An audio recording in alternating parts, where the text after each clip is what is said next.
Stop the Nazi Games indeed. Hallo allemaal, daar zijn we er weer. RHTV Live. Vanuit het mooie Maastricht. Ja, natuurlijk laten we zien waar Maastricht ligt voor het internationaal publiek. So hello to you all. We are streaming live from Maastricht. And of course we're going to look at politics and geopolitics. Not much happening in the Netherlands, so we're going to take a look outside of the Netherlands, and we're going to take a look at what Al Jazeera is giving us for news, right? And we have some other stuff to look at, such as the elections in Senegal. Yep. But first, we're going to look at the UN Security Council, who basically said that Israel needs to stop, a ceasefire needs to be in Gaza, and who knows if that will happen. Ja mensen, we gaan eerst even kijken naar de VN, de VN-veiligheidsraad, die zegt: Israël, jullie moeten ermee stoppen. Ja, er moet een wapenstilstand komen. En ja, we zullen wel zien of die wapenstilstand er überhaupt wel komt. Ja. Dus we belichten even Israël en de situatie daar rondom. We weten dat de gas is te vinden voor de kust van Gaza. En dat daar ook een oorlog is geweest in 2014. Ja, dat weten we nog allemaal wel. Hè? Dus we gaan even kijken naar de VN-veiligheidsraad over dat kwestie, Israël en Gaza. Hello, Uwe Vries. Nice of you to drop by. So we're going to look at the UN Security Council about Israel and Gaza.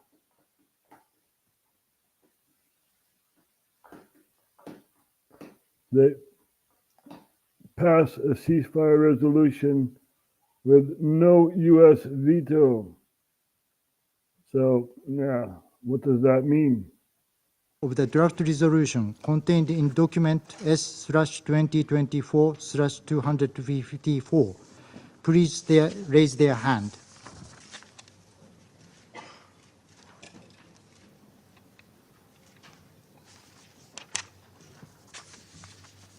Those against?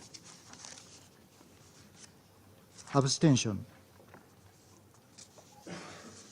The result of the voting is as follows: 14 votes in favor, 0 vote against, 1 abstention. The draft resolution has been adopted as Resolution 2728, 2024. Colleagues, we appreciated the willingness of members of this council to take some of our edits and improve on this resolution. Still, certain key edits were ignored, including our request to add a condemnation of Hamas. And we did not agree with everything in the resolution. For that reason, we were unfortunately not able to vote yes, and we believe it was important for the council to speak out and make clear that our any ceasefire must come with the release of all hostages. Colleagues, we meet during the holy month of Ramadan. This should be a season of peace for Muslim communities around the world. Just as October 7th, Simchat Torah, should have been a day of peace for Jewish communities. This resolution rightly acknowledges that during the month of Ramadan, we must recommit to peace. Hamas can do that by accepting the deal on the table. A ceasefire can begin immediately with the release of the first hostage. And so we must put pressure on Hamas to do just that. This is the only path to securing a ceasefire and the release of hostages, as we have all called for today. That is what this resolution means. A ceasefire of any duration must come with the release of hostages. This is. Now, wait a minute. Israel killed 3 Israeli hostages, as far as we know, right? So Hamas is supposed to release these hostages, but the negotiators who were living in the south of Lebanon and further up north, they all got assassinated. They all got killed. So how can you have a hostage negotiation when all the negotiators are being killed off? Right? We're not, this is mainstream news. We cover this. So, yeah, killing off the negotiators will not bring peace, right? So let's take a look at the ICJ, who also put rules and regulations on Israel, and let's see what they have to say.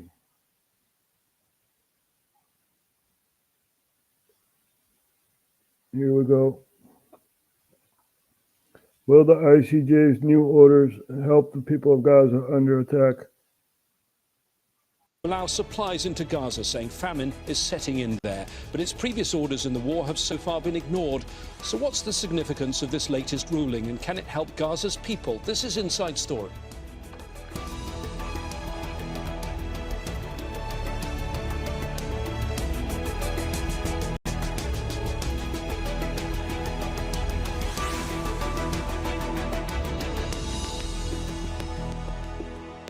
Hello again, I'm James Bays. It's not just bombs and bullets killing Palestinians in Gaza.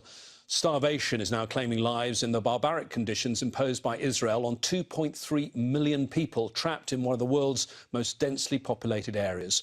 More than 32,000 Palestinians have been killed and over 75,000 injured in almost 6 months of relentless Israeli attacks.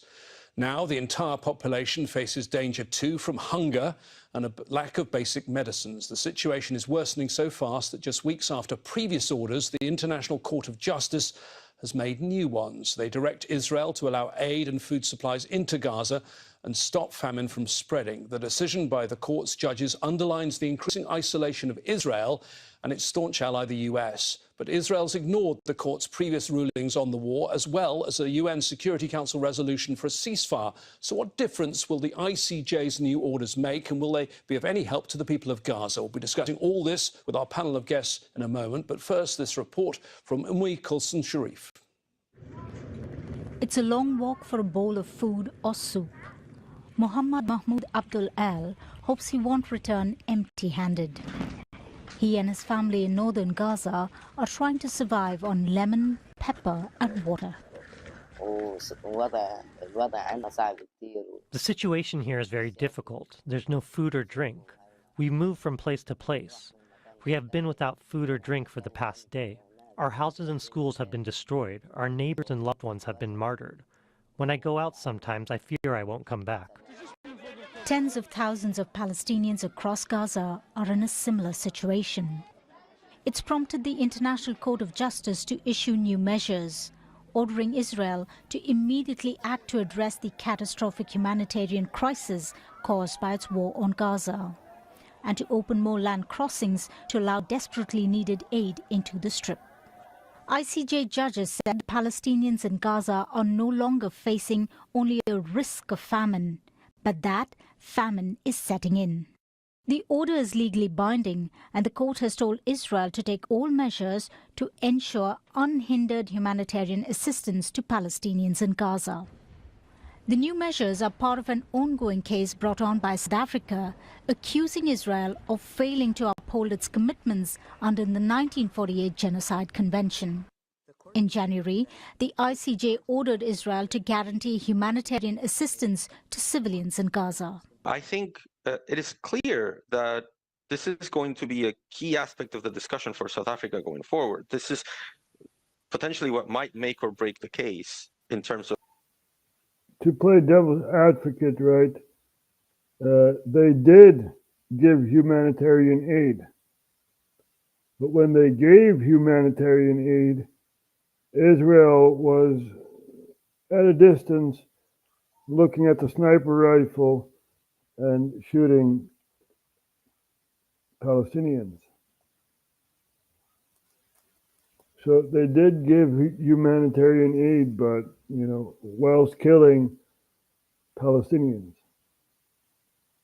Of like, how do you decide whether genocide is happening, is going to be this whole debacle of denying aid to Gaza.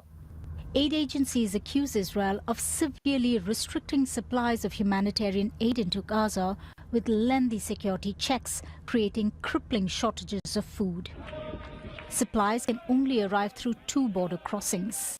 Israel has been widely accused of ignoring the ICJ orders made in January. We haven't seen any change after this resolution on the ground.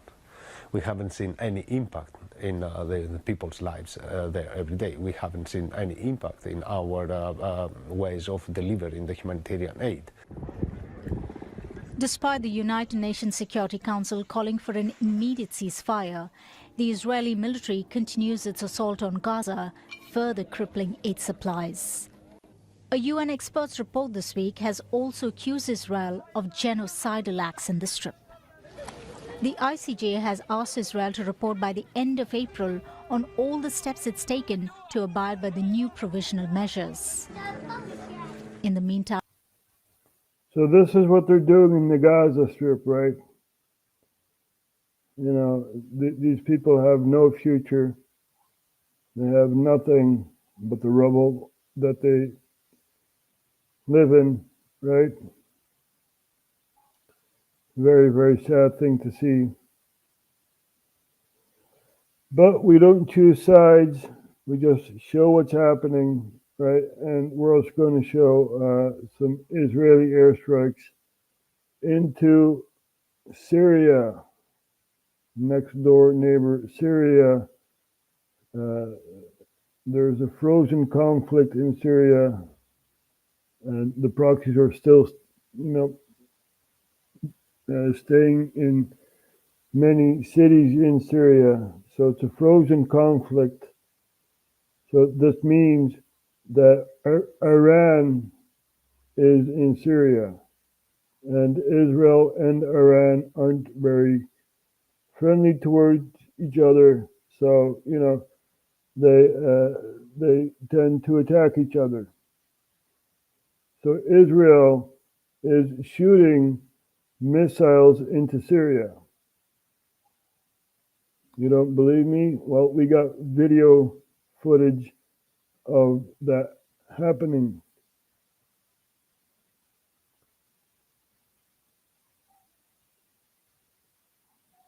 Here we go. Israeli airstrikes on Syria. Hezbollah fighters among dead in Aleppo. They're becoming more frequent. Apparent Israeli strikes on Iranian and Iranian-linked targets in Syria. The latest, what are believed to be weapons depots in the northern province of Aleppo. A few dozen people were killed, among them Syrian military personnel and members of the Lebanese armed group Hezbollah. Israel is basically trying to establish itself as the party that has the upper hand in this conflict. And I think Israeli politicians do understand that Iran, Hezbollah, and the Assad regime are not interested in a military fight. Israel has for years said it won't allow Iran and its allies, whose influence in Syria has grown, to entrench themselves in the country militarily. In recent months, it's targeted commanders and members of Iran's Revolutionary Guards, no longer just focusing on weapons storage sites and convoys carrying arms. Among Israel's stated goals is preventing Syria being used as a transit point for weapons to reach Hezbollah and the occupied Palestinian territories. There is what has been described as a shadow war between Israel and Iran in Syria for years now. And in recent months, since Hezbollah opened a front line against Israeli forces to help Palestinians in Gaza, Israel appears to be employing the same strategy against Hezbollah, Iran's ally in Lebanon. Here in Lebanon, targeted killings by apparent Israeli drone strikes are increasing. More often than not, members of Hezbollah and at times field commanders are killed. Many here see a strategy of Israel diminishing its enemy's operational capabilities. Hezbollah, for its part, raised the costs of the conflict for Israel by forcing it to empty much of its north of many of its people. It has yet to escalate to the level of full-scale conflict, but warned it is ready if Israel expands the war. The events of the last few days have been wider than what we've seen in quite some time. So I expect only further escalation. Unfortunately, we're in a regional situation where the prospects of de-escalation are quite limited. And while much of the world's focus is on the war on Gaza, the violence between Israel and Hezbollah is beginning to intensify. Zena Khudr, Al Jazeera, Beirut. And Zena joined. Oh, microphone was off. We've been saying this for quite a while, right? That Syria is also being attacked by Israel in the Golan Heights. And even though Hezbollah shot at the Golan Heights, the Syrians are more land inward, shooting from nearby the Golan Heights. Right, they have retreated, as far as we know. So I'm going to show that on the map. Here we have Israel, and over here we have the Golan Heights, right? And they have retreated from the Golan Heights, but more land inward, Nazareth or something like that, you know.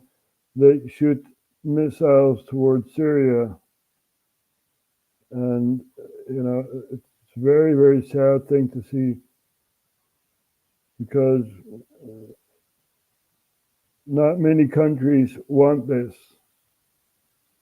You know, not many countries want this conflict, but there is, you know, only one way to resolve the conflict. All the Arab nations come together and stop Netanyahu. It's the only way, you know. There are many Israelis who do not like Netanyahu. He's a very corrupt guy. So we want peace. That is what we want. But when extremists gain power, such as Netanyahu in the Knesset, then peace is not achievable. Right? We showed the two-state solution last time. So we're going to show it again. So people should learn from this. you know.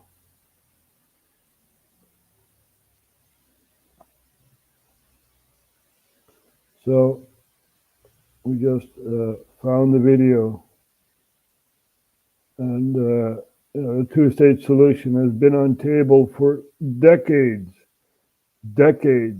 you know.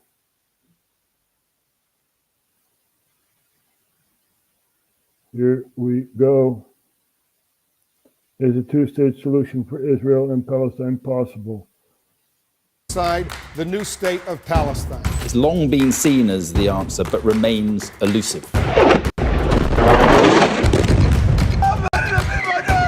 With the war in Gaza, it's back in the headlines. The only real solution is a two-state solution over time. A lasting end to the Israeli-Palestinian conflict can only come through a two-state solution. A future in which two states live side by side in peace and security. So what do people actually mean when they talk about a two-state solution? How long has the idea been around? And why do some people think that it's become more of an avoidance strategy that lets politicians off the hook? They use this as a tool to absolve themselves of responsibility. It's a form of escapism.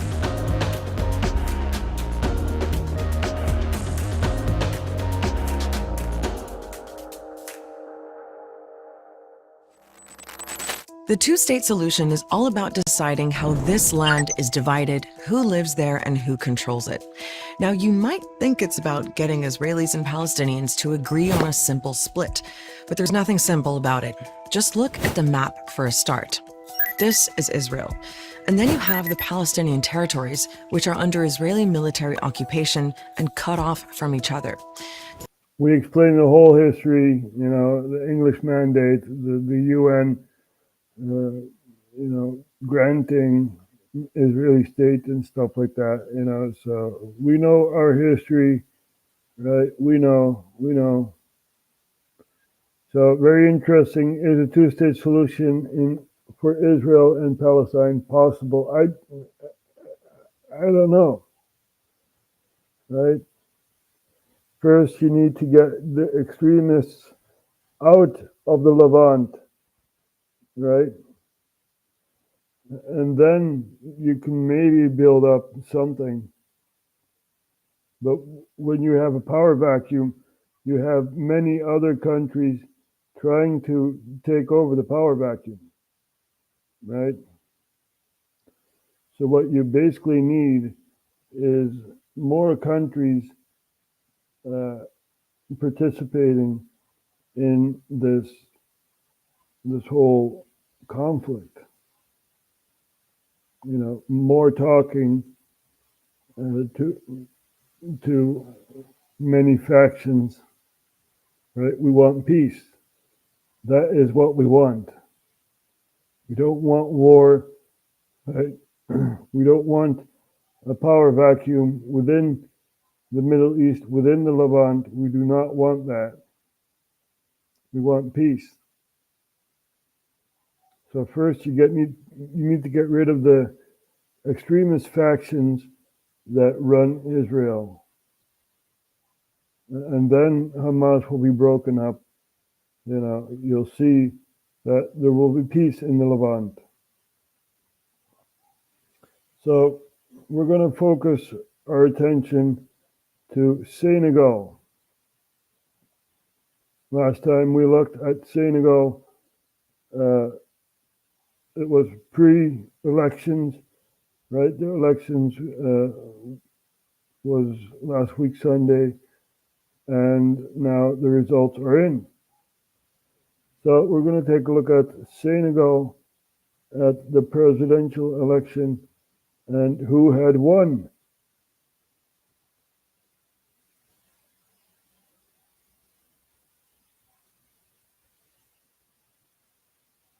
Here we go. Who is Senegal's president-elect? Bassirou Diomaye Faye. Who is he? Well, we're going to take a look at this here.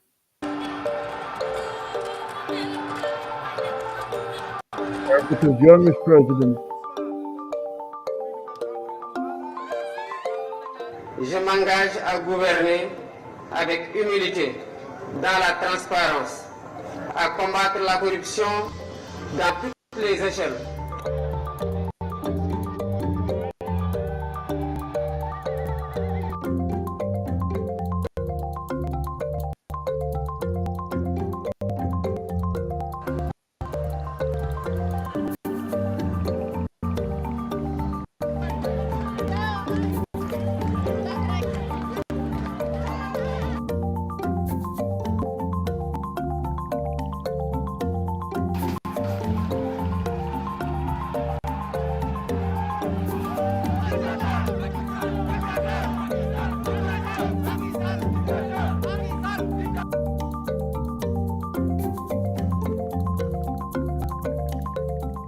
Cette élection est intervenue dans un contexte marqué par une crise préélectorale qui aura coûté des vies, aura fait de nombreux blessés, qui aura vu de nombreux patriotes emprisonnés. Nous entendons tourner cette page pour réconcilier les cœurs, réconcilier les Sénégalais.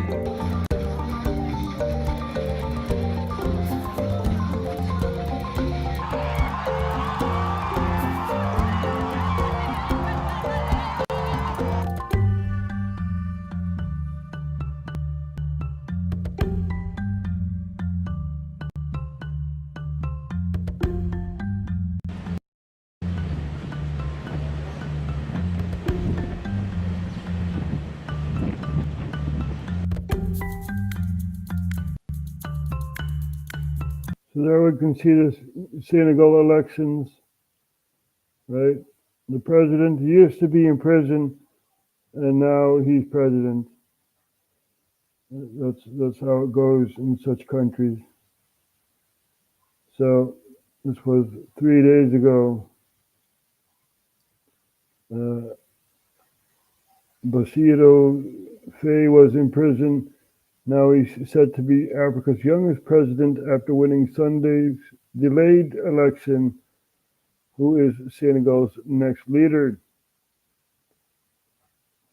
Let's see what the comments are here.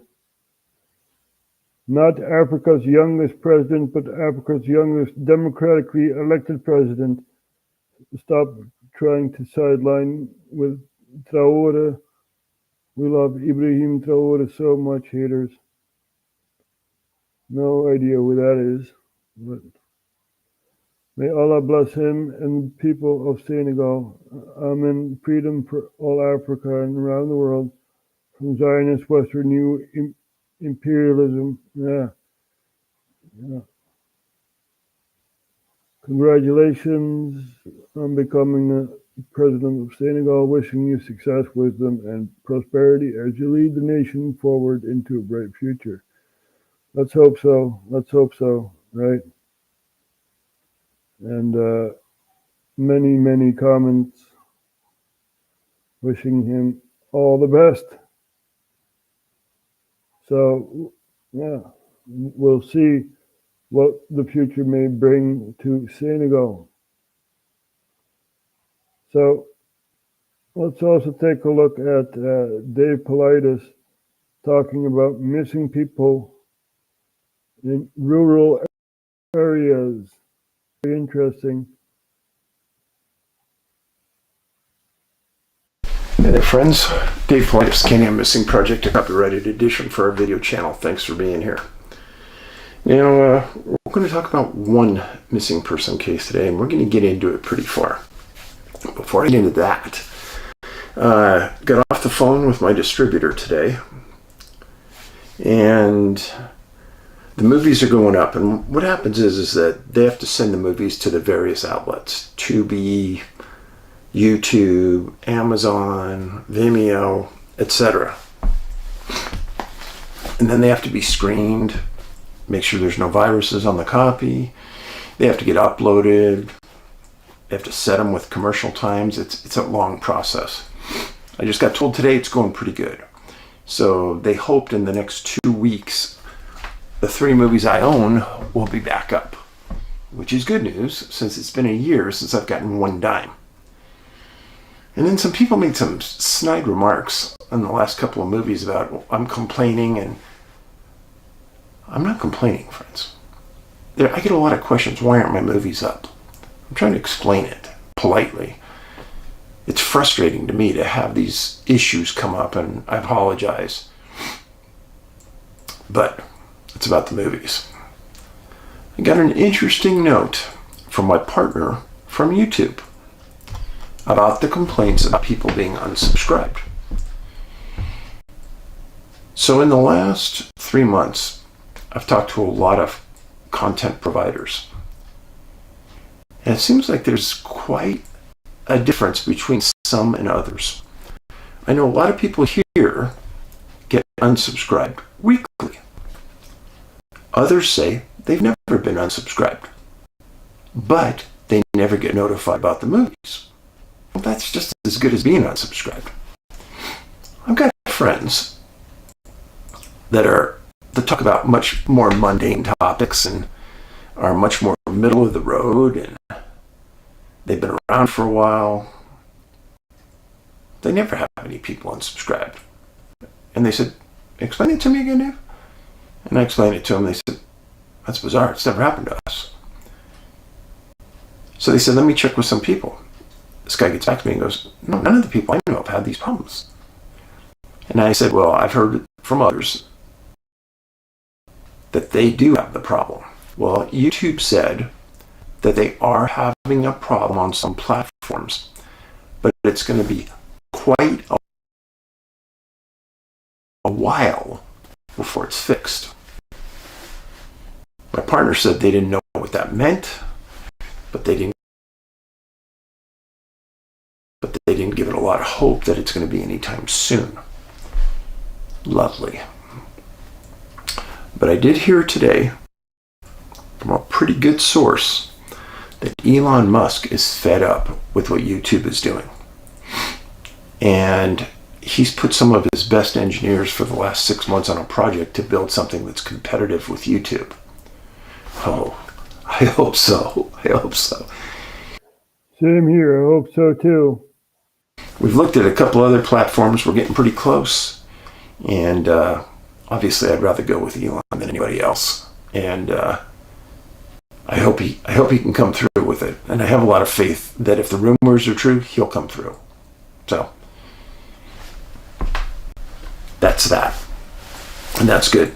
My book, Missing 411 Washington State, is blowing off the shelves.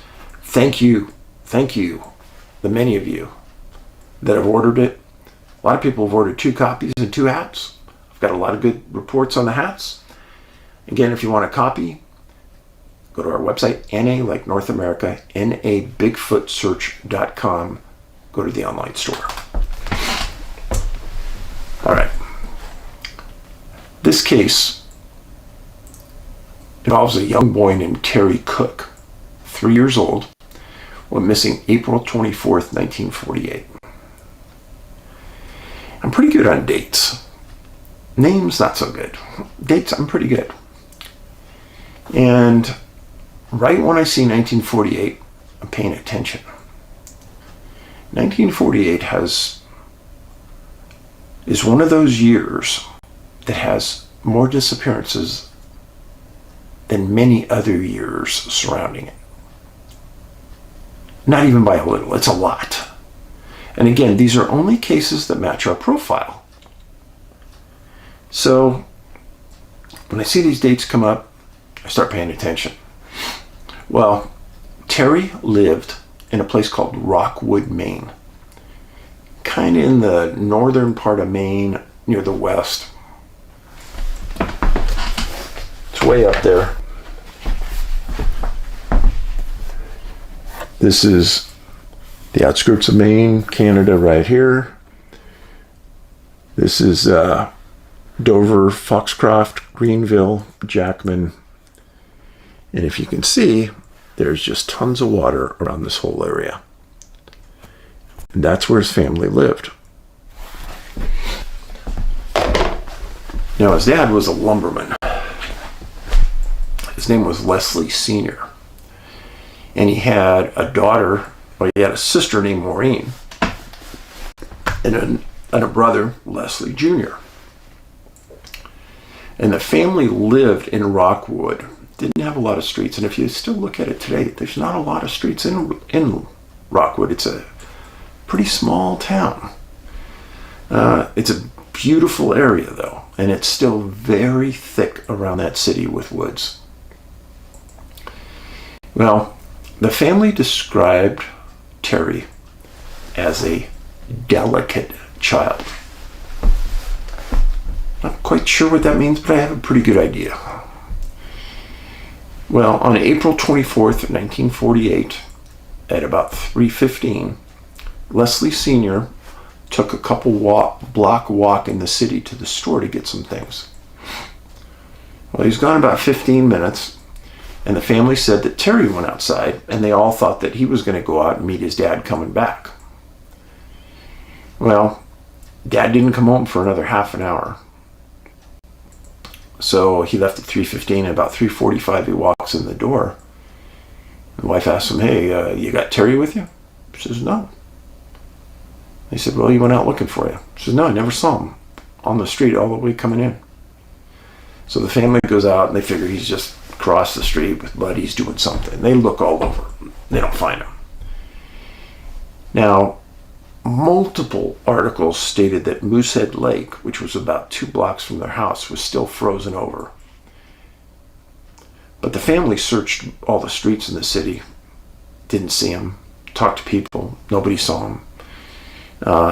Leslie Sr. said there was almost nobody on the street when he was coming in because it was pretty cold. Well, when Terry left, he was wearing overalls, a bright red coat, and some light shoes. Well, late that night, they had about 20 people from the city trying to help him. And early the next day, word got out to the Maine Warden Service and to Somerset County Sheriffs that a little boy was missing, and they had responded. Now, nighttime temps were down into the 20s. And for a 3-year-old boy, that's a deadly.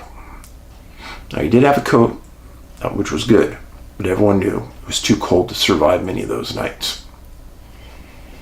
Well, several neighbors were helping at the beginning. When the deputies arrived, they also brought a canine with them.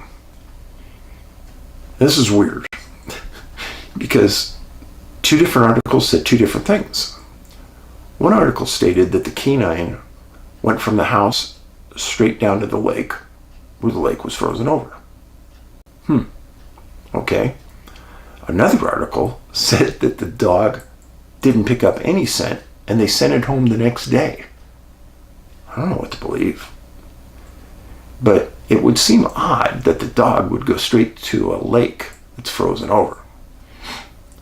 And when Mrs. Cook was told that, she said, well, that dog's wrong because Terry would never go near the lake. His brothers and sisters went down to the lake and walked on the ice all the time against my will. But Terry was deathly afraid of that lake and wouldn't go anywhere near it. Those are her words. Well, Monday, April 26th, they had a full search team out, and they had about 100 people, Maine Warden Service, deputies, and people from the city all responded. And the wardens were 3/4 of a mile from the house, directly west of the house. Let me explain this.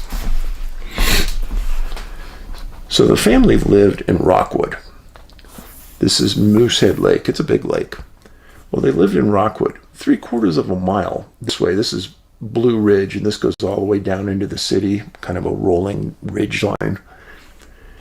And 3/4 of a mile away, searchers said that they found some footprints in the mud and ice that were fresh, the exact same size as Terry's. Interesting, because no canine went in that direction. But they were the same size, fresh, and there were several that were going up this ridge. Remember, he's only 3 years old. So April 27th, they had 30 wardens and volunteers. They had 2 boats dragging the lake just in case. And the 30 wardens and volunteers came up to about 100 people. And they had about 70 of them up in that ridge looking. And they had gridded it, so they were doing the right thing. On April 28th, the Warden Service added 2 more boats to the lake with grappling hooks, and they were going back and forth. But they had strong winds that day, and it kind of hindered the boats, they said. They had 100 searchers highly organized. They said that the shore near the lake froze every night because it was so cold. And then the state warden service said something interesting. I find it interesting. In one of the press statements, they said that they were highly confident that the tracks they saw going up the ridge were those of Terry's. Well, if I was a parent, I'm not sure what I'd think of that. Because if those were Terry's, he's not going to last long, maybe one night. So as far as a little boy could go in one day, I think that would be it. And I personally think that he's not going to live through 20-degree temperatures if he's in bare feet, and they said footprints, not tracks. April 29th, Thursday, he disappeared on a Saturday afternoon. Mrs. Cook made a statement to the press that she hoped that someone had picked up her son in the city, because she knew that the cold would be a deadly aspect for her son. Well, on that Thursday, they kept up the heavy presence on the ridge, and they kept 4 boats out grappling the lake. Mrs. Cook reiterated again that the boy would not go near the lake. She goes, I understand why you're grappling the water, but my son wouldn't be there. She was adamant. And I think the wardens kept reinforcing that they were sure that they were on that right track going through the ridge. Now, I want everyone to think about this. Now, if it was me and I saw some small footprints heading up a ridge, I don't care what the dogs think. I'm following those tracks. But why wouldn't the dogs track that little boy up that ridge? So, Terry was last seen, again, in a bright red coat. And you know, it seems like a lot of these searches involve kids that disappear or people who disappear in bright clothing. Now, nobody in that community reported seeing him on the street. And it is a small community, but I think it's odd that nobody saw him. So April 30th, it was a Friday. And the wardens and the sheriffs requested 200 people to plan to show up Sunday, that was in 2 days, for a big search. And they actually stated what they needed.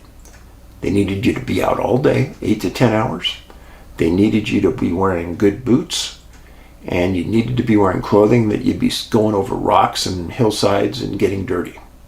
And if you couldn't do that, then they didn't need you. Now this is a picture of the Cook family that was in the newspaper. Mrs. Cook, Leslie Sr., Leslie Jr., and Maureen. Now, Terry was 3. His brother was 4 and a few months. Remember that picture. Remember that picture.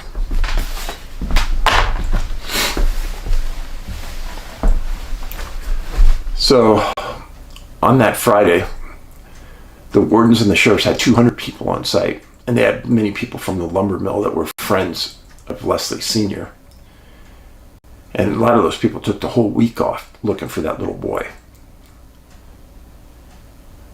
Now, Saturday, May 1st, Weirdly, weather starts to change and heavy showers start coming down at about noon.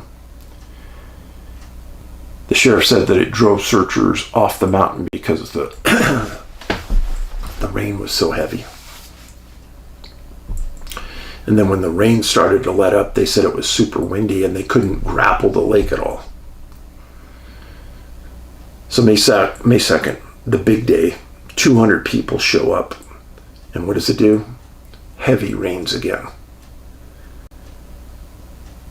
The sheriff and the chief warden for the area said that the people went out and did their best they could. But the rains had washed away any evidence if Leslie was still alive. Meaning if he was still walking, rains that heavy, washing tracks away. Sunday, May 3rd, 100 searchers they get again. Now this is for 1948, 8 days into it now. You're still getting those numbers in a rural area of Maine. That's really good. But the warden said that this is going to be one of the last days of the formal searches that they would participate in. And there were 100 searchers, but 6 wardens and the supervising warden for the area. Every day they were out for 8 hours. Every day they divided that city and the ridge up, and they covered the city multiple times. They covered the shoreline multiple times, and then they covered that ridge. And they tried to cover a 4 square mile area of the ridge. And I read that and I thought, well, that's pretty amazing. Why? Because search and rescue manuals today still say a 3-year-old should be found in about a 2 square mile area from the point they were last seen. Wow. So they were getting it right. The wardens were doing the right thing. Now, if you've never watched the Maine Warden show on TV, watch it. I find that the Maine wardens are some of the best at search and rescue. The way they handle themselves, their protocol, the way they jump on a search, I admire that a lot. And it's a good show too. They do a lot of law enforcement and stuff. So Tuesday, May 4th, the warden service cuts it in half to 3 wardens now on site.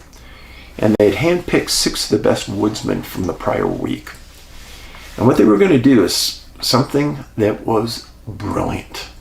Something Dave would have done about day 2 or 3 is they pushed back, way back further on that ridge, looking for Terry. So here's Rockwood. They were searching a 2-mile radius, so 2 miles out, 2 miles up, 2 miles out, and 2 miles up. So 2 times 2 would be 4 square miles. A 2-mile radius from the point last seen, 2 miles out. But now what they were doing is they were pushing way out. Now, if you're a longtime follower of the show, you know that many times kids are found miles away. Now, we don't know how they get there. But for the warden service to come up with this, brilliant. Well, they spend the whole day way back in the woods. They don't see anything. They don't find anything. And they come back in. And that was essentially the end of the search. Somerset County sheriffs kept 1 deputy on scene for the following 8 days. And he kept searching those backwoods, following up on anything anyone heard or thought. And that deputy stayed on scene for another week, and then that was it. Now, April 3rd, 1948. The incident we're talking about happened April 24th, 1948. So August 3rd, the lake was warmer, had no ice. It was summertime, probably the warmest month in Maine. And 2 fishermen are out. They capsize their boat and they disappear. the main warden service goes out and starts searching for the fishermen and their bodies. And they stated in an article that they were going to keep 2 warden boats on the lake looking for the bodies of the fishermen and looking for Terry Cook's body, because they explained that as a body dies in cold water, it'll go down. Part of the decomposition process is your body develops bubbles inside. Those bubbles start to lift your body slowly through the water till you eventually reach the surface. You'll be at the surface, and it all depends on the water temperature and the air temperature a certain period of time before you permanently go all the way back to the bottom and stay on the bottom. Wardens knew this, and they were at that warmest time in the lake, and they figured that Terry's body would be up. So they actually spent several days covering the shoreline and driving the lake in a grid pattern, just in case. And guess what? They found nothing.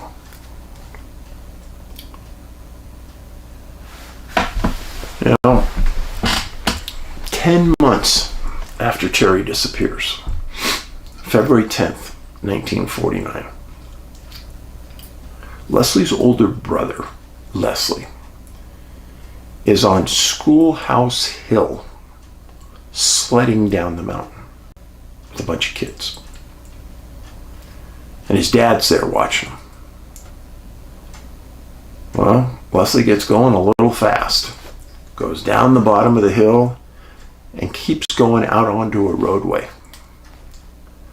A lumber truck is coming, runs over Leslie, kills him instantly. Remember I told you that picture? This was Leslie. Now you only have Leslie, Maureen, and Mrs. Cook in the family. They lost both their boys in 10 months.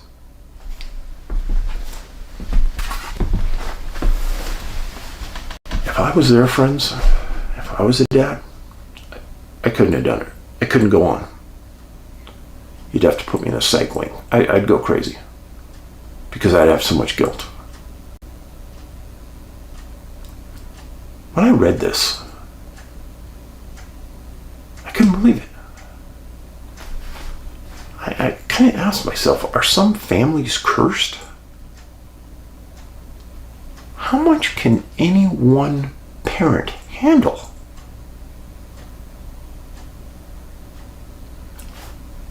In a lot of ways, not knowing what happened to your son, to me, is almost worse than what happened to Leslie Jr. You know what happened, you saw it. In a lot of ways, maybe you should have prevented it. He could have thought that way, I don't know. But I read that and I thought, oh my gosh, how that man went on, I have no idea. I guarantee one thing, I wouldn't have stayed in that community. Something's not wrong. Not right there. Something is not right there. I would have left. Make it short, Terry Cook was never found. Now I did go back, and like I said, I'm pretty good on dates. 1948. In our records, now this is not all the US, because our profile points condense down those missing people to a finite number. But in total, we have 18 people missing on our records in 1948. A huge number of people for 1948. 9 of those are kids under 6. 6 males, 3 females. The majority are between 30 months, 2 years, 3 years old. There's a couple of, I think there's 1 or 2 6-year-olds in the group. Most of them are really young. I always, when I wrote Missing 411 Eastern United States, I identified that 1940s time frame and especially in Pennsylvania, a time frame when more kids disappeared than at any time I could tell in U.S. history. Those young kids. So what was happening in that time frame? Well, we had a war going on, but in this case, the dad was home. So it wasn't the dad not being home, even though the dad wasn't home when Terry left. Now, so what was going on? Why are all these kids disappearing? Because as we step into the 50s and 60s, the numbers declined significantly. And in fact, even today, the numbers are nothing like they were then. I wish I had a logical reason. I don't. I just like to give you facts. This is, remember we talked about a trapper who disappeared in this area of Maine. Now this is a map of Maine today, and you can see that this area is not developed hardly at all. It is still really wild up in here. And this middle section of water, I'm telling you what I've said before, if you see a map and you see that, those are one of the first indicators to me that they're going to have a lot of disappearances in that area. Strange things are happening around the world, right? You know, as Dave Police had said, hundreds of people were looking for the kid, 3 years old, right? How far can a 3-year-old go? Even wearing boots and winter clothing or whatever, how far can a 3-year-old kid go, right? But hundreds of people were concerned about, one kid. And it's very good to see that. People are concerned about the well-being of other people's kids, right? But as we know, we look at geopolitics, and what about these kids? Palestinian children starved to death amid Israeli restrictions. What about these kids?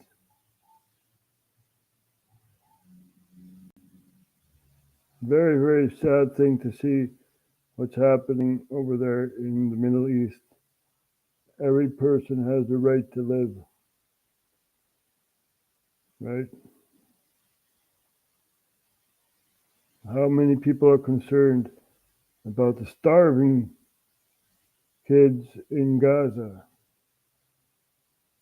What would Madeleine Albright say, right? What would Madeleine Albright say? We're going to take a look. Madeleine Albright, when 500,000 kids were starving and got no medical attention in Iraq. This is the sanctions that happened after the first Gulf War.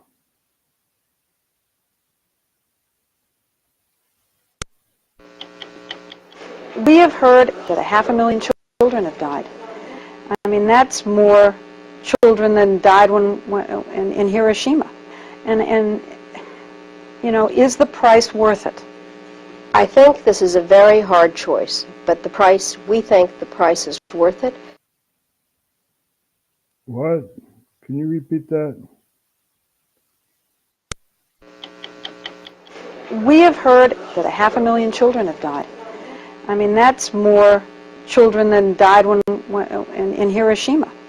And is the price worth it?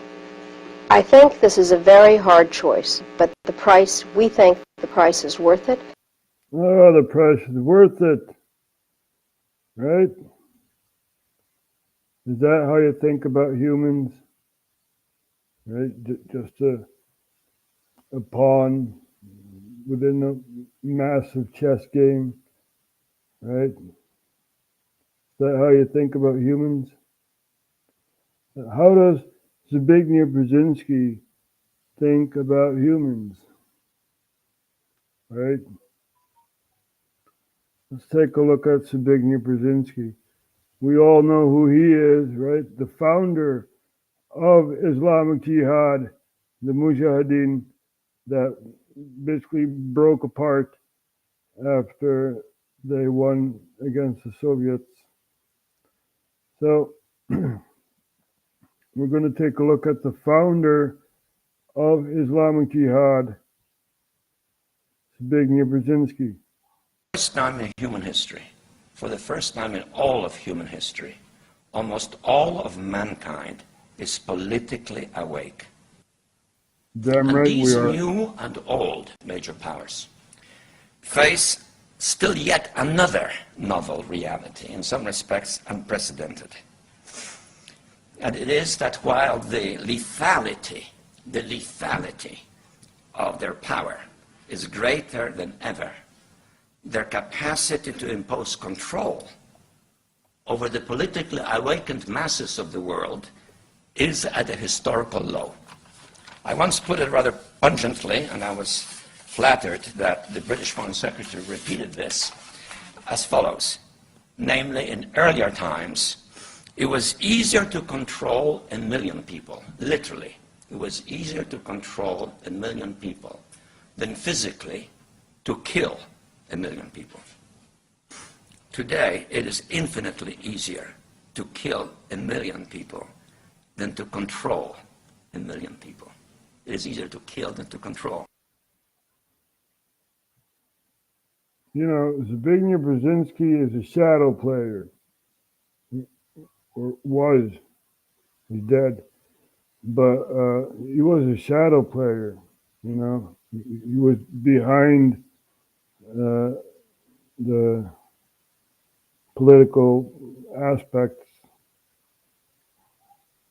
You know, they give a political party as a projection, right? You can either choose Democrat or Republican. It doesn't matter, right? Because these players play beyond the political field, beyond what you can see, you know. So they're, you know, they're having all these get-togethers, such as the World Economic Forum, such as the Bilderberg Group, the Council on Foreign Relations, Trilateral Commission, and more of these lobby groups, these special interest groups, non-governmental organizations, right? But they decide the agenda. You also have the UN, right? Who voted for the UN? No one did, right? It's not a democratic institution, such as the EU is not a democratic institution. We know what the program is here. They want a world government, and it'll take some time, right? Africa is destabilized. Aside from Senegal, we had elections there. So we know what's going on. We know they're using institutions to make new rules and regulations, and governments have to comply to these rules and regulations. And, you know, this is all happening. I'm not making this up, right? We have the SDGs, right? Sustainable Development Goals. Now, where do they come from? Oh yeah, the UN. Who voted for these people, right? Who voted for these people? No one. Yet all these Sustainable Development Goals are, you know, they're put into society, you know, the 15-minute city and whatever else they're planning, right? We will not comply. We will not comply with your stupid rules and regulations. And you know, government is supposed to work for the people, not the other way around, right? You know, you are worth something. You are not a pawn on the chessboard. You know, don't go to war because your government says so. Because there's always an enemy to point out, right? We know about the general who had said we're going to attack 7 countries in 5 years, and even Joe Rogan knows about it, right? It's General Flynn or Wesley Clark, not General Flynn. So we're going to take a look at this here. General Wesley Clark stating after 9/11 that they're going to invade Iraq and have more on the agenda of countries to overthrow. About 10 days after 9/11, I went through the Pentagon and I saw Secretary Rumsfeld and Deputy Secretary Wolfowitz. I went downstairs just to say hello to some of the people on the Joint Staff who had used to work for me, and one of the generals called me and he said, "Sir, you got to come in. You got to come in and talk to me a second." I said, "Well, you're too busy." He said, "No." He says, "We've made the decision. We're going to war with Iraq." This was on or about the 20th of September. I said, "We're going to war with Iraq. Why?" He said, "I don't know." He said, "I guess they don't know what else to do." So I said, "Well, did they find some information connecting Saddam to Al-Qaeda?" He said, No. He says, "There's nothing new that way. They just made the decision to go to war with Iraq."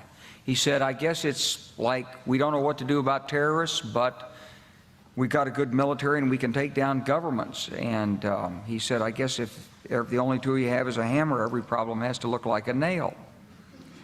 So I came back to see him a few weeks later, and by that time we were bombing in Afghanistan. I said, "Are we still going to war with Iraq?" And he said, "Oh, it's worse than that." He said, he reached over on his desk, he picked up a piece of paper, and he said, I just got this down from upstairs," meaning the Secretary of Defense's office today, and he said, "This is a memo that describes how we're going to take out 7 countries in 5 years, starting with Iraq and then Syria, Lebanon." Iraq, Syria, wait a minute. Wasn't there a war in Syria 2011, right? We know what's going on. We know. There was supposed to be a pipeline through Syria, and Assad said, "Nope, we're not going to do this." Then you had a massive demonstration, right? And a power vacuum, which the proxies took over. The proxies that we supported, trying to overthrow Assad. So let's go backwards here. Paper. He said, I just got this down from upstairs," meaning the Secretary of Defense's office today, and he said, "This is a memo that describes how we're going to take out 7 countries in 5 years, starting with Iraq and then Syria, Lebanon." Lebanon. Well, Lebanon is in a financial crisis, right? We had our episode about Lebanon. You know, you have Hezbollah in power right now, and it's being destabilized by Israel. Right? There are many outside factions and stuff. Very complex situation. Libya, Somalia, Sudan. Libya. Wait a minute. Wasn't Libya overthrown 2011, right? Gaddafi killed on the streets. Yeah, I believe so. So we have Libya, and what comes after Libya? Wait. And he said, this is a memo that describes how we're going to take out 7 countries in 5 years, starting with Iraq and then Syria, Lebanon, Libya, Somalia, Sudan, and finishing off Somalia. That's also a very interesting country, right? Because we have Ethiopia, which is next to Somalia. And Ethiopia had made under the table deal with Somaliland, part of Somalia, for a port. Right? They want a harbor, access to the sea. And who knows, maybe Ethiopia will be the destabilizing factor within Somalia. This is why the president of Somalia went to Egypt, right, and asked for their help if they are military intervened by Ethiopia. So that's a war per proxy. And Sudan, there is a war going on in Sudan right now. Iran. Oh, Iran, yeah. Isn't Iran also on the target list of Biden? We know. But there's also things to celebrate, because if we look at Ron Paul, Liberty Report,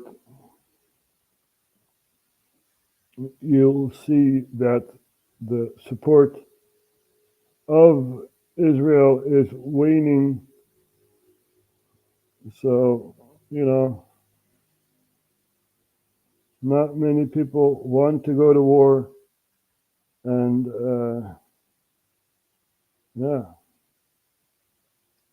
basically they're saying, stop the war, no more war.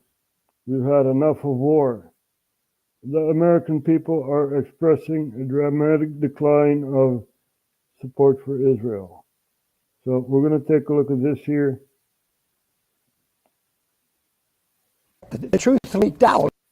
56 million for the Levelling Up Fund, over 200 million for our roads, 30 million pounds for our... The truth leaked out. Because they won't have to pay it. The truth leaked out. Now, let's rewind. Released today, I believe, just before we started the show, which is majority of Americans now oppose Israeli action in Gaza, as you mentioned, Dr. Paul, Gallup poll. Let's look at a couple of the numbers from Axios. They do a good job at summarizing it. Driving the news. 55% of Americans disapprove of Israel's military response in Gaza. Now, this is incredible. A 10 percentage point increase since November. 10% increase in the amount of people who disapprove. About 1 in 3 of Americans, that's 36%, approve of Israel's military actions in Gaza, according to a new poll. 36%, only a little over 1 in 3 Americans approve. That's down from the aftermath of the Hamas October 7th attack, when a November poll found that half of Americans approve. So that's a big shift downward. They go on to say among Republicans, the percentage who approve of Israel's actions has dropped from 71% in November to 64% in March. So even among Republicans, who generally are the most pro-Israel group, that is a significant drop. But the dip is even sharper, writes Axios, among Democrats. Fewer than 1 in 5, that is 18%, say they approve of Israel's actions. That's down from 36% in November. So the approval among Democrats has dropped in half. And among people who... So there's a sharp decline on support for Israel within the U.S. That is a good thing. If Israel wants to pick out a fight with Hezbollah or other proxies, such as the Palestinian Islamic Jihad or other factions, you know, why are you guys bombing Syria? We know why, but, you know, this is a very, very sad thing to see. And I believe many people miss this, but Israel is bombing Syria. Syria. Right. 5 months ago, 4 months ago, they also bombed an airport. But it happened pretty recently, right? I just showed you guys. Anyway, this is all happening. We know why, right? I already explained it. And yeah, there's so much more to tell. House of Bad Influence, very cool Canadian channel, you know, always interesting topics. Tucker stunned as Tulsi Gabbard reveals who really runs America. Yeah, that's also a very interesting interview with Tulsi Gabbard. We're going to take a look at Russell Brand and see what he has to say about, you know, about the state of the world. Legacy media amplifiers continue to vilify not only Trump, but anyone that opposes Joe Biden, and not just admit that this is already a dictatorship. Hello there, you Awakening Wonders. Thanks for joining us on our voyage to truth and freedom. Remember, click the link in the description to become part of our movement. You get an exclusive video every single week. And if you use the code God is Great, you get 1 month free to decide whether or not you want to be part of this movement, part of this truth, part of this freedom, or if you just want to slide into tyranny under neoliberalism and legacy media stewardship, accepting somehow that we must protect democracy because democracy is that thing where you vote for Joe Biden. And not Donald Trump, of course, because he's a monster. Why we amplify the flaws of Donald Trump on an almost daily basis. He did this, he said that, he's in this court case, he committed this offense. Donald Trump is so continually vilified, you have to work hard mentally to try to have your own opinion on that subject. Here's a good control group, though, if you're trying to understand establishment mentality to external or even internal challenges. Look at how they're beginning to talk about Bobby Kennedy now that he's regarded as a real threat and a potential stealer, because they see them as their votes, of Democrat Party votes. We know who the VP is of Bobby Kennedy, or Robert Kennedy Jr. What's her name?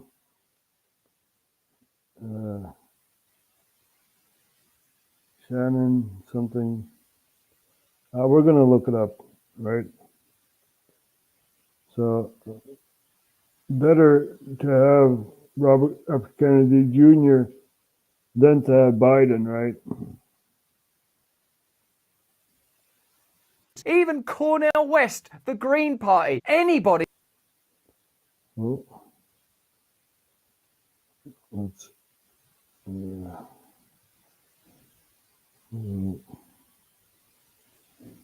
there. Hope that changes something here. Oh.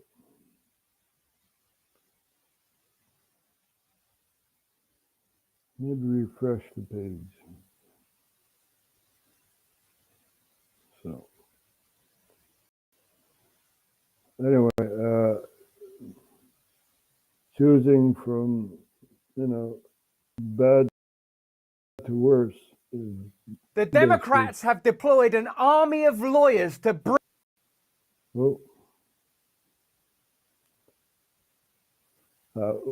let's see if we can find it on Tucker Carlson, Tulsi Gabbard. There you go. We love Tulsi Gabbard, right? Representative from Hawaii, and used to be in the military and stuff. We're going to take a look at this here. So, first we need to go back. Station can decide, do I agree or disagree with Tulsi Gabbard? Oh, Which is fine. But I don't think any fair person could say you're in this for the money or the accolades, just the opposite. You're continuing to get deployed and you're not making any money doing that. You're doing it anyway. It's quite a time commitment. Do you ever think maybe... Oh man, this sucks. Maybe politics is not the business for me because I believe what I believe and I'm kind of never going to sell it out. Maybe you're not transactional enough for this. No, I'm serious. I have never thought of quote unquote politics as a career at all, ever. And so the different times in my life where I have held public office, it's never been, well, this is what I'm going to do for the next few decades and then I'll retire. And it's why I have left at different times. I did not run for re-election when I was serving in the state house because I decided to volunteer and deploy to Iraq with my brothers and sisters in the Hawaii National Guard at the time. I did not run for Congress again in re-election in 2020 because I felt like I could, the climate of the House of Representatives had gotten to that point where I felt like I had maximized the impact that I could make there, and I could be of more influence at that time on the outside, kind of holding their feet to the fire and being able to share exactly what I am now with the American people, the truth about what's going on in Washington and the truth about these politicians who claim to care for you, but show through their actions that they don't, more and more brazenly. And this is really, you'd ask the question about what happened over the last 5 years, and how has it changed the change really, where there has been a change, it has come from a much deeper appreciation, frankly, of our Constitution and the role that our leaders must have in truly upholding the Constitution. It's obviously something I've sworn oath to twice in my life, and I care very deeply for. And Hillary Clinton calls you a Russian asset, right? You fought for your country, and you're representing Hawaii. And Hillary Clinton is such a political snake. She's probably also controlling Biden, while also controlling, Obama, who is controlling Biden, right? So we're going to take a look at the VP of Kennedy, Nicole Sheridan, or something along those lines. We're going to take a look at RFK Jr. and see who his VP is, right?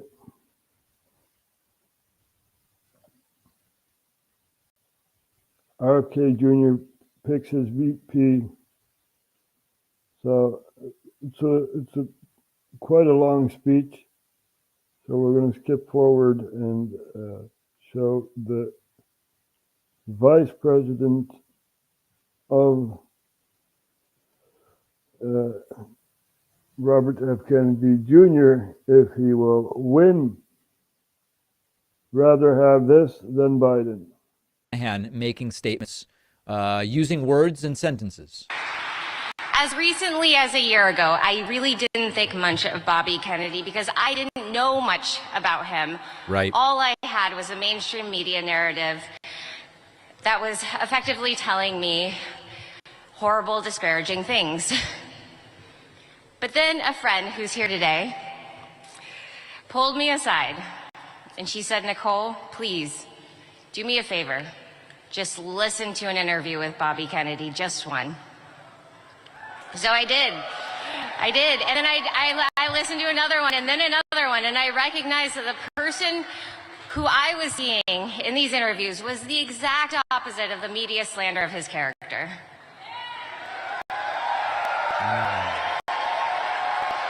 I saw a person of intelligence, of compassion, and of reason. I saw a fellow lawyer who had committed himself to finding the truth and fighting for the environment and for people. The media uses the frame of consensus, right? The media says, oh, this is wrong.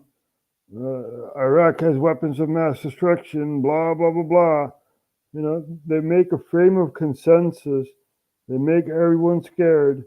And then, you know, something happens out of that. People jump through that frame, you know, and believe what they want to believe, right? You know, this is also happening within Ukraine. Zbigniew Brzezinski called it a swing state. Right? It could swing to Russia, either Russia or Europe, and that is a battle on the ground right now, you know? So they use the frame of consensus so people would jump through that frame and believe whatever, you know? Talk to the person first. Discovered a person who speaks out on issues that, even though they are critically important to human health and welfare, are consistently ignored by our government. I assume she means the vaccine stuff. So listen, this all has a bit of an uncanny valley feel to it. I don't know how else to describe it. I think it's all extraordinarily bizarre, but I do think we should not laugh off the potential impact of Robert F. Kennedy Jr. because I have no idea why you call this bizarre. Right? What we're seeing here is a transformation within the Democratic Party. You know, after these elections, Biden is off. You know, if he will have a second term, he'll be like 80, 86 or what. You know, you can't keep him there until he's 100. You know. So he's got to go anyway. So we see a reforming of the Democratic Party. Tulsi Gabbard actually left the Democratic Party. Kennedy Jr. also left as running as an independent, you know. So big transformations are going on within the United States of America, right? And this is how... Because when we look at polls that include third parties... We don't look at polls, right? We look at the people and what they want to represent for the people. We do not look at the polls. You know, the polls say nothing. Everyone wants a winner, and the polls, you know, whether you're left or right, it's always rigged, right? Everyone wants a winner. We don't look at the polls, we look at the person, right? What has Joe Biden done and what has Donald Trump done? It will probably be those two running against each other again. So let's hope Biden gets kicked out and Kennedy will run against Donald Trump, and that would be a fair election. But, you know, the Democratic Party is basically such as the French Revolution. Robespierre they're going that way to the extremes, right? And the left side of the political spectrum is always radical. It's always been radical, right? Look at the Jacobins in England, and then France, that transmorphed into the Nazis during World War II and stuff like that, communism, equal rights for people. Yeah, right. Have you seen Animal Farm? Animal Farm.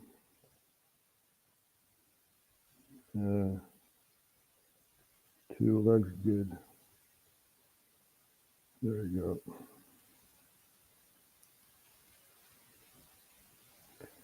So Animal Farm is basically about socialism, right? And the pigs taking over power, and they put on some rules, right?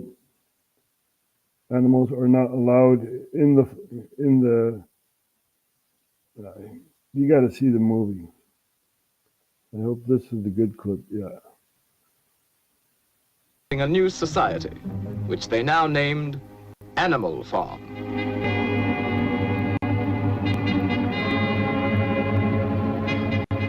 So that all might see and agree, the laws of Animal Farm were inscribed in a prominent place, to be remembered and obeyed forever.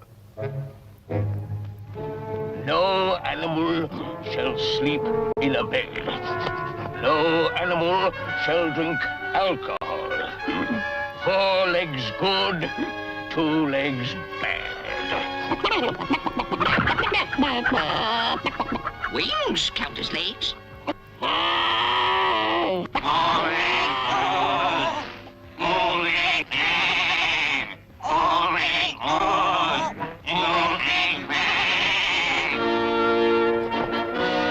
No animal shall kill another animal. All animals are equal.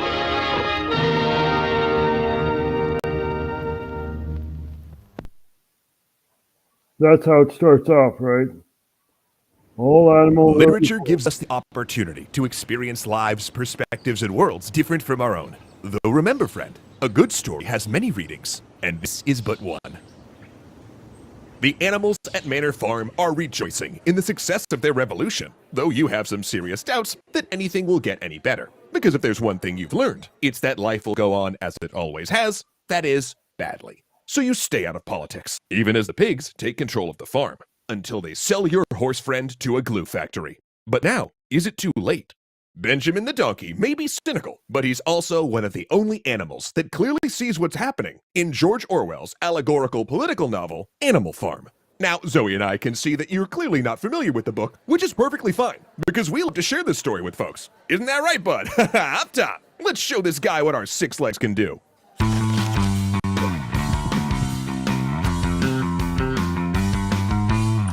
Thanks so much to Factor for keeping us well fed fast. So you haven't read Animal Farm by George Orwell. Luckily, or unluckily for you really, it seems to always be the perfect time to check it out. While the original target of this satirical allegory was the Soviet Union, the central theme of how political propaganda can manipulate the opinion of the people is, sadly, evergreen. Oh boy. And Orwell's clear, concise storytelling has helped generations of readers look more closely at the words of their own governments. Animal Farm structure eschews the concept of main character, focusing instead on how the story's events impact the whole population of farm animals. Furthermore, each character in Animal Farm serves as a symbol. For example, Napoleon, the brutal leader of the farm, represents Joseph Stalin, while Boxer, the self-sacrificing horse, stands for the Russian laborers. And while each species of animals illustrates a different group of humans, Orwell's sympathy is clearly with the oppressed animals, only a few of whom survive till the end. But you know what? I'm getting ahead of myself. Let's start at the beginning. You are Benjamin, an old, cynical donkey. And if life at Manor Farm has taught you anything, it's that life is pretty awful. Oh, sure, I mean, you have some friends, including your BFF boxer, the workhorse, but everyone knows you're always just on the cusp of going full Eeyore. So when a pig named Old Major summons all of the farm animals to the big barn to share a vision of a better future, you're pretty doubtful. Old Major explains how the humans have been exploiting the animals, and that if they could only just stand united, they could overthrow their farmer. Now, Old Major dies shortly thereafter, but his words inspire a trio of his fellow pigs, Napoleon, Snowball, and Squealer, to take up his mantle and devise a new philosophy called animalism. There are 7 major tenets of this new ideology, mostly aimed at uniting the animals and avoiding the failings of humans. Nice words, but when have words ever changed the revolution happened? Geez, that was fast. The pigs then try to teach the rest of the animals how to read, but only a few are able, including yourself. In fact, many of the animals are actually having a hard time grasping the several central tenets of animalism. So to make things easier, Squealer reduces the whole philosophy to 4 legs good, 2 legs bad. The sheep in particular like to go around shouting this all day, in fact. Also, the pigs themselves are having a bit of a power struggle. Snowball, a well-respected hero for his work defending the farm, has committed himself to truly involving all of the animals in governing this place. On the other hand, you have Napoleon, who is focused on consolidating power for himself. This comes to a head at a meeting to discuss Snowball's plan to construct a windmill. He opposes this plan for some reason, though he doesn't really have much of an argument against it, and just as the animals start to seem overwhelmingly in favor of Snowball, Napoleon summons 9 huge dogs who chase his rival off the farm for good. Napoleon then proclaims that the pigs will be making all of the decisions from now on, and his first decision is to build a windmill. Squealer explained Napoleon only pretends. You see, the donkey is pretty much cynical and does not believe in... What's happening here?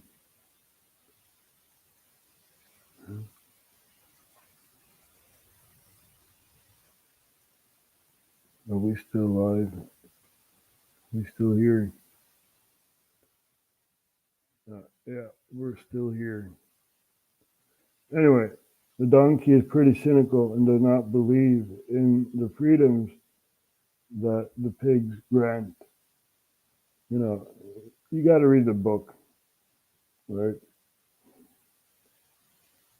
So, we've been live long enough with some mishaps here and there. We will see each other again some other time. We are going to close off with a song, of course. And let me first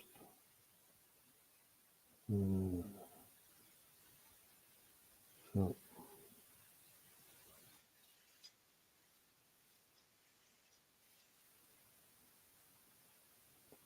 I hope this will work.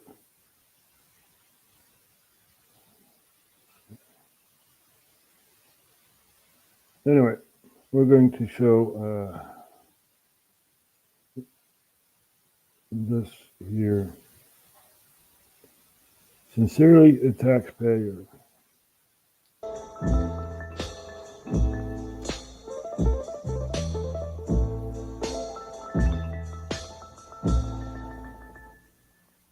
I'm hurting.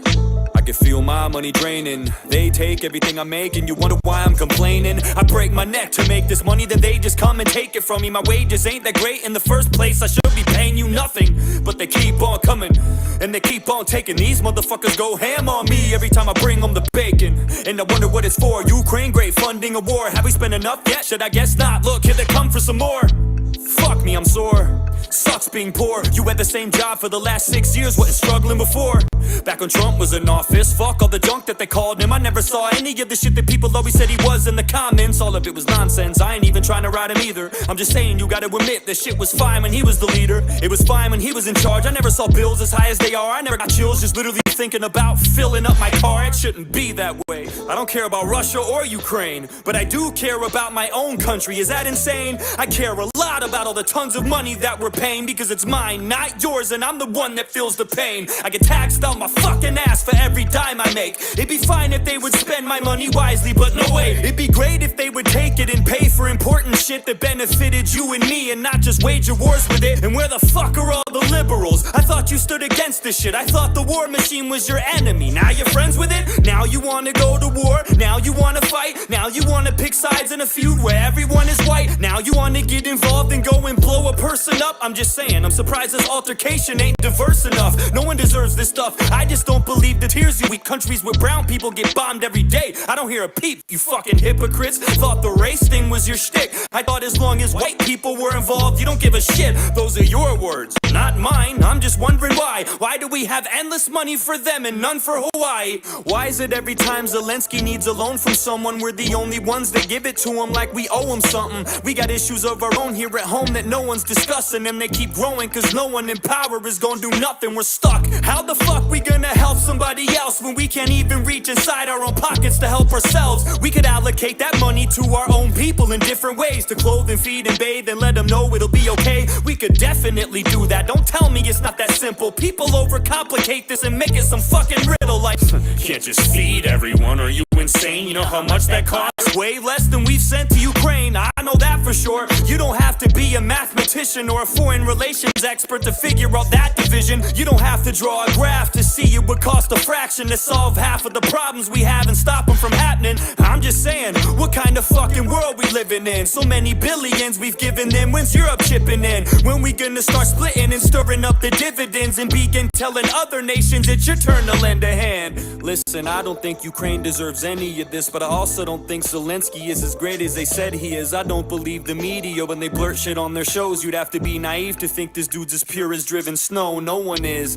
especially when you run a nation, dog. Your morals are compromised the minute that you take the job. So I don't trust Zelensky, Putin, Biden, or anyone. I don't think any of them give a fuck about all us little ones. All the people of Russia, all the people of Ukraine, most of the people of the USA probably feel the same. We don't want this shit, it's only the elites that do. They line their pockets, they profit from this, but not from me and you. Quite the contrary, in fact, we pay for it with our lives and money. They take chunks of everything we make, and soldiers die for nothing, so they can gain some more power and keep their banks fat, and all we get is table scraps. Fuck yeah, it makes me mad. Fuck yeah, I get upset. We're constantly ignored. Why the fuck I gotta pay for this? I don't want this war. How the Pentagon have $6 billion unaccounted for, but when I do my taxes, I'm afraid to be $1 short. I'm afraid I'll go to jail. I'm afraid I'll do some time if I don't pay you back the money that you wasted. That was mine. I can't keep quiet anymore. It's impossible to shut up. I'm sick and tired of being responsible for all your fuck-ups. But the question is, what are we gonna do about it? There's never a plan of action. All we seem to do is shout it, and I'm guilty of it too. Always bitching and complaining, never walking, always talking, always lipping off and saying I'ma do shit, but I don't. And to be honest with you, that's the reason I don't make a lot of songs, and that's the truth. I'm sick of bumping my gums. I'm tired of flapping my jibs. Something needs to be done, and I don't know if rapping is it. We need a real solution, but we need to get together first, because unless we're all in this as a whole, it'll never work. However, what do I know? I'm just a moron with a pen, but there's power in numbers, and there's more of us than them.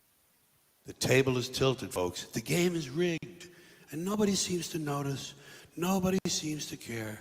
Good, honest, hard-working people, white collar, blue collar, doesn't matter what color shirt you have on, continue to elect these rich cocksuckers who don't give a fuck about them. They don't give a fuck about you. They don't give a fuck about you. They don't care about you at all, at all, at all. They don't care, but small communities do, right? So, I hope we learned something here. We'll see each other next time. Oh, wait. Michelle Bell says something here. I think JFK Jr. or RFK Jr. picked a terrible VP candidate. It will cost him votes. Yeah.